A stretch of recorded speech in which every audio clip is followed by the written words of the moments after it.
Today we'll see very important thing. So understanding the differences. So C12, C$12, C$C12, $C$12. So we used to give cell address with C12. So C is a column, 12 is a row. So but how it is different from C$12, $C12 and $C$12. So these are the references what we are giving the addresses. So now we will see, let us take two numbers 800 and 200. So look at the cell, it belongs to C12, it belongs to C13.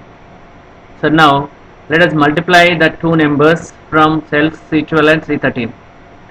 So we see C12 and C13 multiply like this: C12 $C$13, C$12 C$13, $C12 $C13, $C$12 $C$13.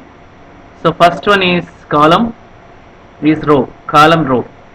So when we multiply 2 we got 16,000. So here in this situation also 16,000.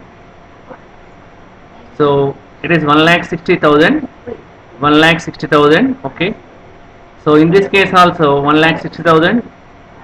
When we give initial column to dollar reference 1,60,000, here also 1,60,000.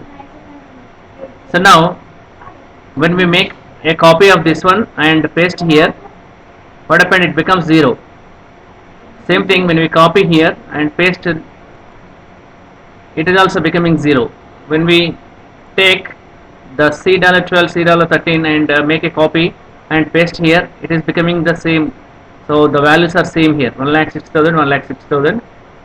Here what happened? 1,60,000, but the same copy of this one is, you see here its value is C$19 and 20, here 12 and 13.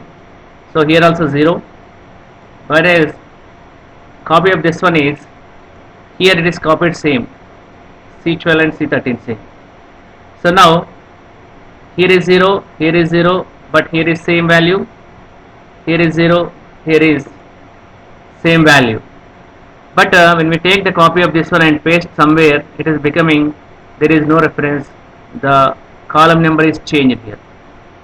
So now when we are giving some operations or when we are making some copying or something, so better to give a cell reference, a standard reference, $C$12 like this. So then only the product will be, or the copy will be same. So it does not take any new column. So remember that when we are copying in the formula, better to give the notation with a standard reference of the cell and column or row as in this way. So now with this example we can understand that there are some changes when we are copying because of the new column assignment. So now, so this is a concept of understanding the differences assigning with dollar symbol. So thank you.